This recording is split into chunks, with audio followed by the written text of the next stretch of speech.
I am Ben. Welcome to my book corner. That was a bit wobbly, wasn't it? We have a book tag today. It has been a while since we did one of these. Today, as of time of recording and possibly time of going up as well, Noah, who is now known as the Bookworm, tagged me in this one. Previously, he was known as In Between the Lines as well. In case you haven't seen his channel rebrand, go check him out. Link is below. Tagged me in this one, and this is the off the top of your head booktube tag.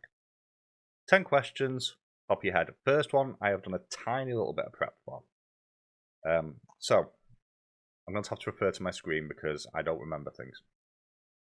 Number 1. What was your favourite picture book as a child? And I had 2. Meg and Mog and Funny Bones or Bump in the Night. I can't remember what the actual name was for the series at the time. And I happen to not still have them booked. I've actually repurchased some over the years for my kids growing up.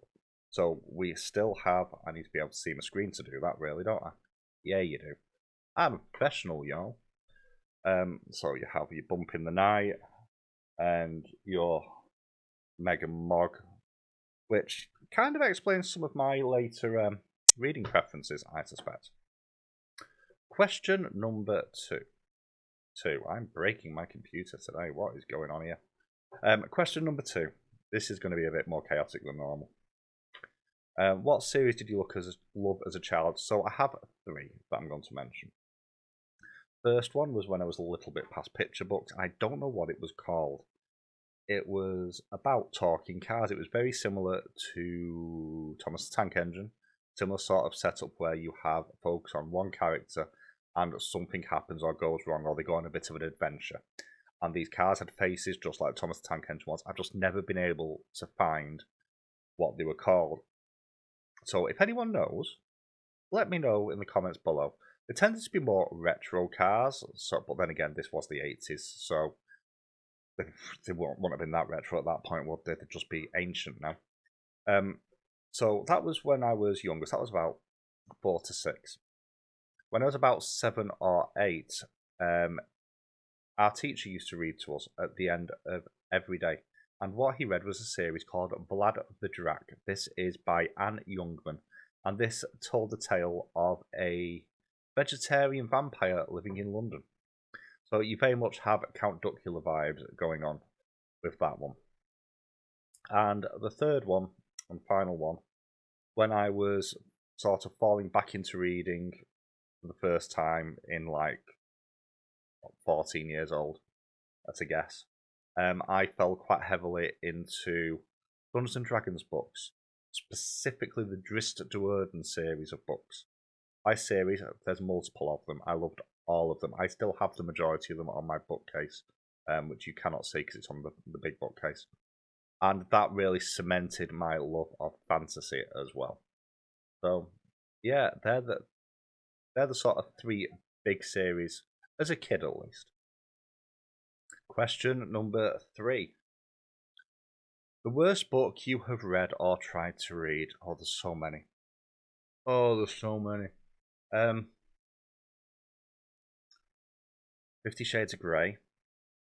When I was married, which is an eternity ago at this point, my wife at the time had picked those books up and she tried telling me they weren't that bad and insisted that I read a bit of one and gave me a specific page.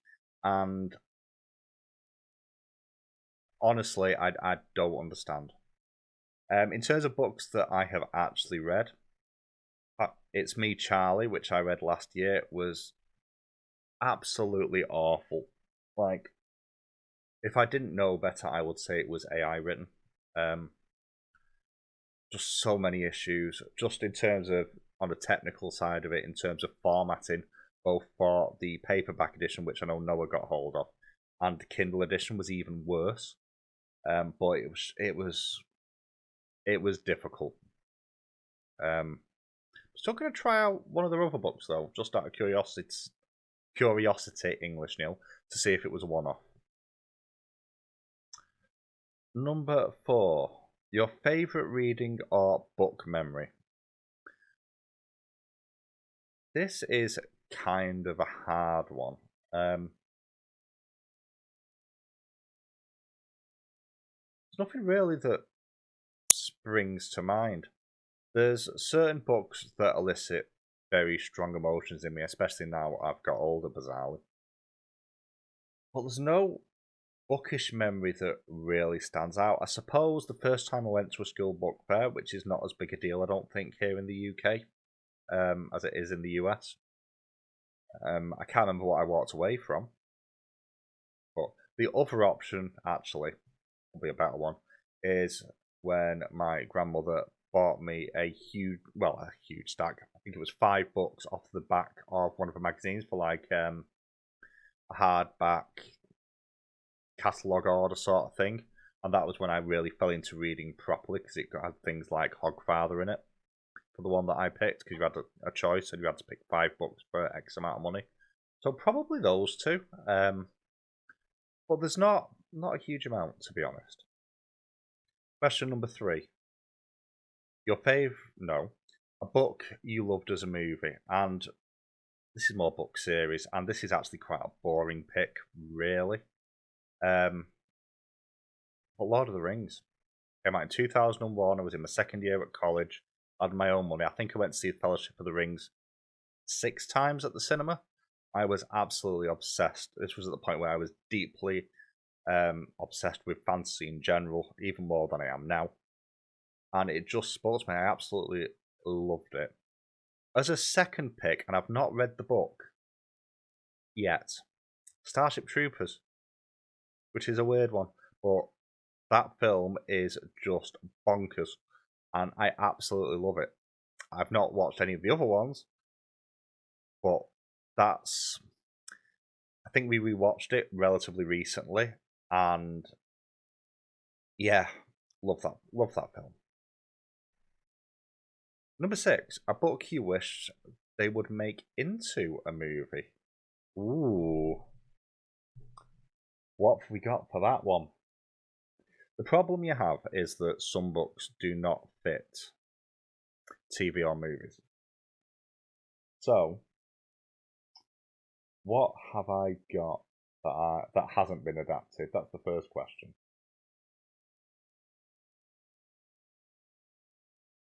Just give me a second. Bit of an odd choice, this one, but The Luminous Dead by Caitlin Starling.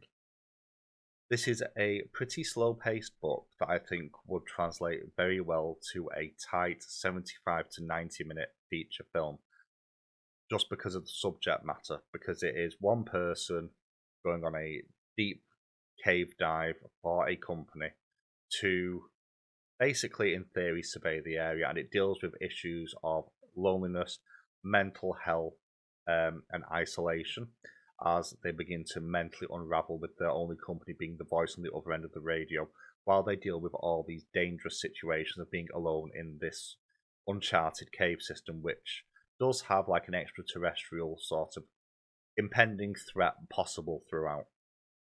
And I think, done in the right way, that could be a really good suspenseful TV program. Or film, should I say.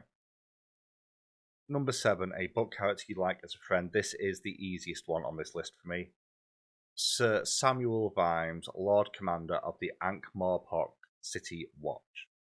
This is a character who has such a level of almost self-loathing and darkness inside them that they constantly fight to uphold their sort of moral obligations, and nothing will get in the way of that.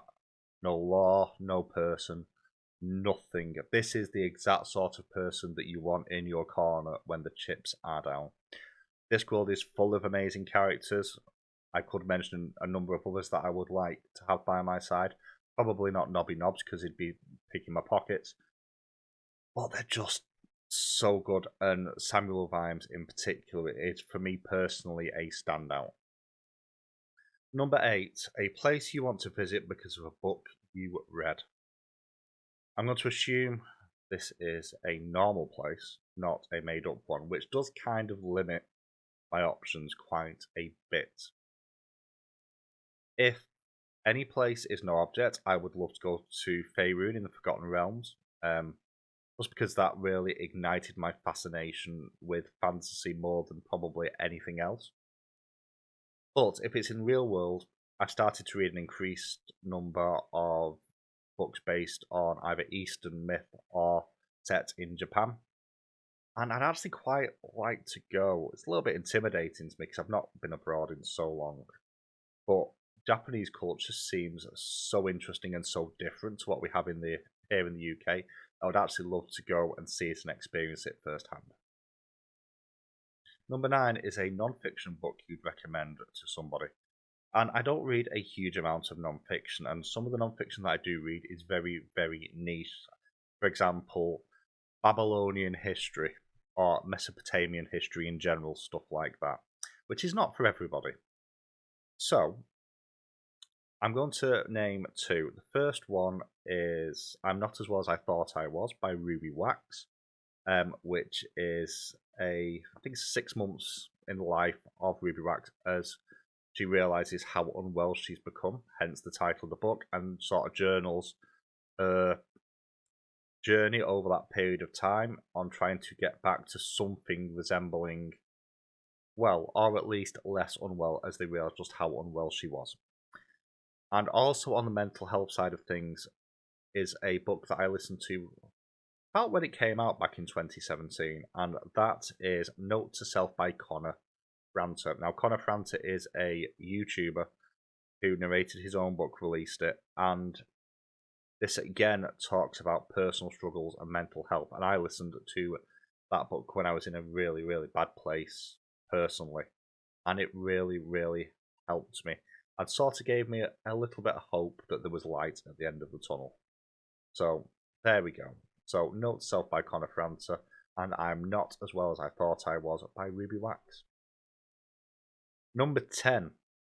If you could hang out with an author all day, who would you pick and why? Terry Pratchett. This is, without a doubt, the author I would love to speak to. Just the imagination, but also the kindness of spirit. I've spoken about this before when I've spoken about Discworld books. But whilst there is a level of social commentary going on throughout all of them, it never feels mean-spirited, regardless of the subject matter that it's kind of parodying, which is quite an impressive feat considering some of the subject matters that are covered within the Discworld books. And that level of imagination is just mind-blowing to me. Easily my favourite author of all time. Would love to have had a chance to sit down with him. Truly an inspiration. But there we go. We have done a book tag video. I hope you have enjoyed. If you want to try this book tag video out, please do. Tag me in videos so I can watch and so I can learn a little bit more about you. I hope you are well, and I will catch you all soon.